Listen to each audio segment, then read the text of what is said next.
मैंने एक ऐसा नग लगाया कि उनको नज़र से दूर, मतलब बुरी नज़र से दूर रहें, और बस ये पूरी मैंने खुद बनाई है। नमस्कार, स्वागत है आप सभी का। आप देख रहे हैं एनएमएफ न्यूज, आपके साथ मैं हूं नमता चौधरी। राखी का त्योहार नजदीक है और ऐसे में पूरे देश में इसे लेकर तैयारियां चल रही हैं। आप बाजारों में निकल जाइए, खूबसूरत राखियां आपका मन मोह लेंगी, क्योंकि भाई बहन के रिश्ते को और मजबूती प्रदान करता है रिश्ता। ऐसे में जो बहनें अपने भाई तक नहीं पहुंच पाती हैं, किसी भी कारणवश वो राखी पोस्ट कर देती हैं। और इसी कड़ी में अगर मैं आपसे कहूं कि देश के प्रधानमंत्री नरेंद्र मोदी के लिए एक राखी उनकी पाकिस्तानी बहन भी बेचती है, तो आप क्या कहेंगे? हो सकता है आप में से बहुत से लोगों ने उनके बारे में सुना हो, क्योंकि ये सिलसिला हाल फिलहाल से नहीं बल्कि लगभग 30 साल पुराना है ये सिलसिला, जो बदस्तूर जारी है। लेकिन सवाल उठता है कि ऑपरेशन सिंदूर के बाद और पहलगाम जैसी घटना के बाद क्या एक बार फिर ऐसा हो पाएगा? क्या प्रधानमंत्री कार्यालय से न्योता जाएगा, जिसका इंतजार फिलहाल पाकिस्तान की वो मुंह बोली बहन नरेंद्र मोदी की कर रही हैं। देखने वाली बात होगी कि प्रधानमंत्री मोदी की पाकिस्तान में जन्मी मुंह बोली बहन राखियों के साथ तो तैयार है, लेकिन उन्हें निमंत्रण इस चीज का मिलता है या नहीं। फिलहाल वो पीएमओ से न्योता मिलने का इंतजार कर रही हैं। और सबसे बड़ी बात, 30 साल पुराना है ये रिश्ता, जिसे दोनों की तरफ से निभाया जा रहा है। लेकिन चूंकि पहलगाम में आतंकी हमला हुआ, उसके बाद ऑपरेशन सिंदूर हुआ, ऐसे में भारत पाकिस्तान के रिश्ते पूरी तरीके से तल्ख बने हुए हैं। और ऐसे में एक रिपोर्ट ये बताती है कि जो पाकिस्तानी मुंह बोली बहन है नरेंद्र मोदी की, उनका नाम कमर मोहसिन शेख है। उन्होंने इस बार एक नहीं बल्कि 2-2 राखियां तैयार की हैं। जानते हैं, इनमें से एक राखी पर ओम की तस्वीर है और दूसरी राखी पर भगवान गणेश की तस्वीर है। सिर्फ वो पीएमओ से हरी झंडी मिलने का इंतजार कर रही हैं और उसके बाद वो अपना त्योहार मनाती हुई नजर आएंगी। मैं हमेशा ज़्यादातर मैं पसंद करती हूँ, और शक्ति की वजह से कि उनको और शक्ति मिले, उस वजह से मैं लाल ज़्यादा पसंद करती हूँ। मुझे और कोई ज़्यादा इतना ठीक नहीं लगता कलर, तो मैंने रेड बनाया। आपको बता दें, पाकिस्तान के कराची में उनका जन्म हुआ था कमर मोहसिन शेख का, लेकिन 1981 में शादी के बाद वो भारत आ गई थी। और सोचिए, वो बाजार से राखी नहीं खरीदती हैं, खुद बनाती हैं नरेंद्र मोदी के लिए और खुद ही तैयार करती हैं। उनमें से एक राखी को प्रधानमंत्री के लिए चुनती हैं।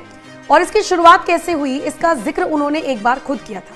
तो आइए विस्तार से मैं आपको बताती हूँ कि क्या पृष्ठभूमि है और कैसे नरेंद्र मोदी के साथ रिश्ता जुड़ा है कमर मोहसिन शेख का। जब आरएसएस के वो कार्यकर्ता थे और पहली राखी बांधी थी, तब मैंने उनके लिए बहुत दुआ करती थी कि ये गुजरात के सीएम बने। तो ऊपर वाले ने चाहा, ऐसा हो गया, सीएम बन गए। फिर जब भी मैं राखी बांधने जाती थी, तब मैं कहती थी कि आप हिंदुस्तान के पीएम बने, तो वो हंसते थे, बोलते थे हाँ सारी तेरी दुआएं कबूल हो जाएंगी। तो फिर मुझे भी अच्छा लगता था, वो मजाक में इस तरह मुझे बोलते थे। तो नाम आपने जान लिया, जन्म स्थान उनका कराची है, पाकिस्तान। उनका धर्म इस्लाम है। फिलहाल वो अहमदाबाद में रहती हैं, जो कि गुजरात में पड़ता है। और वो एक गृहिणी है और इसके अलावा वो हस्तनिर्मित राखियां बनाने का काम करती हैं और बहुत सादगी भरा जीवन जीती है। आपको बता दें, कमर शेख का जन्म और पालन पोषण पाकिस्तान के कराची में एक मुस्लिम परिवार में हुआ, लेकिन 1981 में उनकी शादी मोहसिन शेख से हुई, जो कि एक भारतीय नागरिक है। और उसके बाद वो भारत आ गई और अहमदाबाद में बस गई। अब नरेंद्र मोदी के साथ रिश्ता कैसा है, कब बना? पहली मुलाकात 1990 में हुई। उस समय नरेंद्र मोदी आरएसएस के कार्यकर्ता थे। ये मुलाकात तत्कालीन गुजरात के राज्यपाल स्वरूप सिंह के माध्यम से हुई थी। स्वरूप सिंह कमर को अपनी बेटी की तरह मानते थे और उन्होंने उन्हें मोदी से मिलवाया था। फिर रक्षाबंधन की परंपरा इन्होंने शुरू कर दी। सोचिए, 30 साल से ज्यादा का वक्त हो गया, ये परंपरा चल रही है। कमर शेख हर साल अपने हाथों से राखियां बनाती हैं। राखियां आमतौर पर मखमल, मोती, धातु की कढ़ाई और बाकी सामग्रियों से सजी होती है। सोचिए, जैसे अगर मैं 2024 की बात करूं, तो उन्होंने मोदी के लिए एक विशेष हाथ से एक राखी बनाई थी, जिसमें मखमल और मोतियों का उपयोग था। 2020 से 22 तक जब कोविड-19 था, उस वक्त वो व्यक्तिगत रूप से मोदी को राखी नहीं बांध पाई थी, लेकिन उन्होंने डाक के माध्यम से राखी भेजी थी। मोदी के साथ उनका भावनात्मक बंधन है। वो कहती हैं, कई इंटरव्यूज में वो ये बात कह चुकी हैं कि नरेंद्र मोदी को वो अपने सगे भाई की तरह मानती हैं।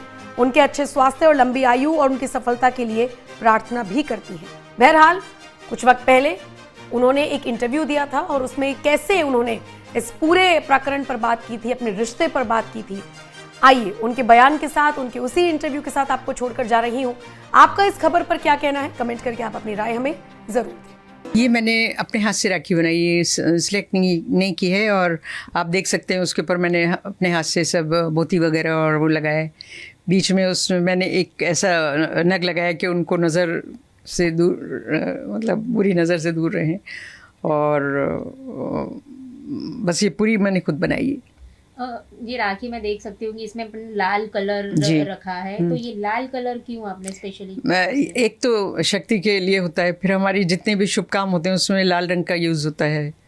सिंदूर में होता है और चुनरी में होता है, दुपट्टे में होता है। तो मैं हमेशा ज़्यादातर मैं पसंद करती हूँ, और शक्ति की वजह से कि उनको और शक्ति मिले, उस वजह से मैं लाल ज़्यादा पसंद करती हूँ। मुझे और कोई ज़्यादा इतना ठीक नहीं लगता कलर, तो मैंने रेड बनाया। खास करके इस बार हमेशा बहन होती है वो भाई की रक्षा के लिए दुआ करती है। आप जा रहे हो मोदी जी से मिलने के लिए, क्या दुआ करेगी उनके लिए? क्योंकि इलेक्शन भी अभी नज़दीक है, 24 के इलेक्शन भी आ रहे हैं लोकसभा के, तो क्या आप दुआ करोगी इस बार उनके लिए? देखिए, एक तो पहली बात ये कि करता ऊपर वाला है, लेकिन मुझे ऐसा लगता है कि मेरी सारी दुआएं कबूल होती हैं। पहले जब आरएसएस के वो कार्यकर्ता थे और पहली राखी बांधी थी, तब मैंने उनके लिए बहुत दुआ करती थी कि ये गुजरात के सीएम बने। तो ऊपर वाले ने चाहा, ऐसा हो गया, सीएम बन गए। फिर जब भी मैं राखी बांधने जाती थी, तब मैं कहती थी कि आप हिंदुस्तान के पीएम बने, तो वो हंसते थे, बोलते थे हाँ सारी तेरी दुआएं कबूल हो जाएंगी। तो फिर मुझे भी अच्छा लगता था, वो मजाक में इस तरह मुझे बोलते थे। तो आखिर एक वक्त आया कि वो पूरे हिंदुस्तान के पीएम बन गए। पूरे वर्ल्ड पे मैं दुआ करती थी कि वो राज करें, उनको लोग अच्छे नाम से याद करें। तो अभी पूरे वर्ल्ड में भी उनका नाम हो गया है। बस मैं हमेशा ये दुआ करती हूँ कि भगवान उनको लंबी उम्र दे और खूब अच्छी सेहत के साथ वो जितना भी काम कर सकते हैं हिंदुस्तान को आगे बढ़ाने के लिए, जो कुछ भी कर सकते हैं वो अच्छी सेहत के साथ करें और सभी लोगों का उनके हाथों से भला हो।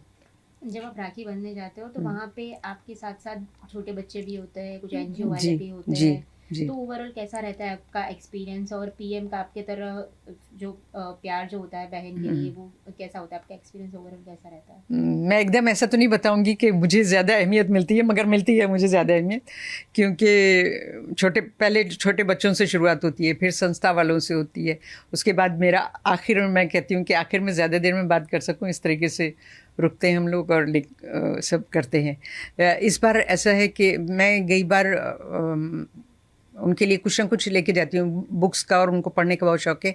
अगर आप मुझे थोड़ा भी टाइम देंगे तो मैं बुक उनके लिए रखी है, राखी बांधूंगी। और उनको एक बुक जो है एग्रीकल्चर के ऊपर बड़ी अच्छी लिखी हुई एक बुक है, तो वो मैं उनको गिफ्ट करूँगी इस बार।